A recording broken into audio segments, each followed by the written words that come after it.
Former Afghan Vice President Amrullah Saleh has asserted that the Taliban are being micromanaged by Pakistan notorious intelligence agency, the ISI, adding that Islamabad is in charge of the war-ravaged country effectively as a colonial power. In a piece in Daily Mail, Saleh, who has declared himself as caretaker president of Afghanistan and is now leading the resistance front against Taliban in Panjshir Valley, writes the Taliban spokesperson receives direction literally every hour from the Pakistani embassy.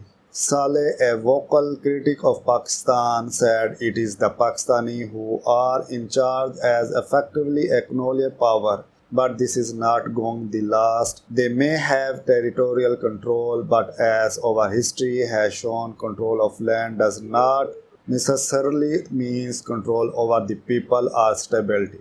For the Taliban have not won any hearts and minds. They have simply exploited the flat policy of a fatigued American president, not necessarily the United States itself, and they are being micromanaged by Pakistan notorious intelligence agency, the ISI. The Taliban spokesperson receives direction literally every hour from the Pakistani embassy, he further writes. Pakistan and its notorious intelligence agency have been accused of supporting the Taliban in taking over Afghanistan. Experts believe that Pakistan has been a key player in removing the elected Afghan governments from power and establishing the Taliban as a decisive power in Afghanistan. Recently, a UN monitoring report has said that a significant part of the leadership of Al-Qaida resides in Afghanistan and Pakistan borders region.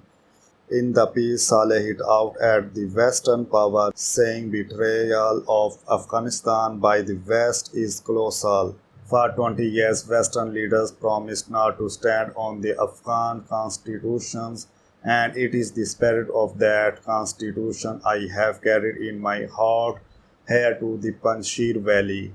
Now those of us gathered here are fighting to preserve the promise contained in it. Saleh called on the Western countries to press for a political settlement with the Taliban, a settlement that has the backing of the Afghan people and the international community.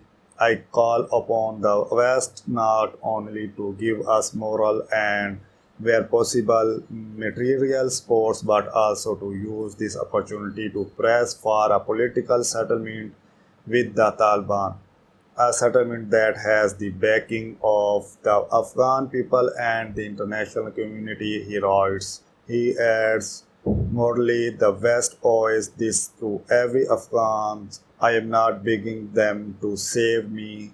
I am asking them to save their face, to save their dignity, to save their reputation and credibility.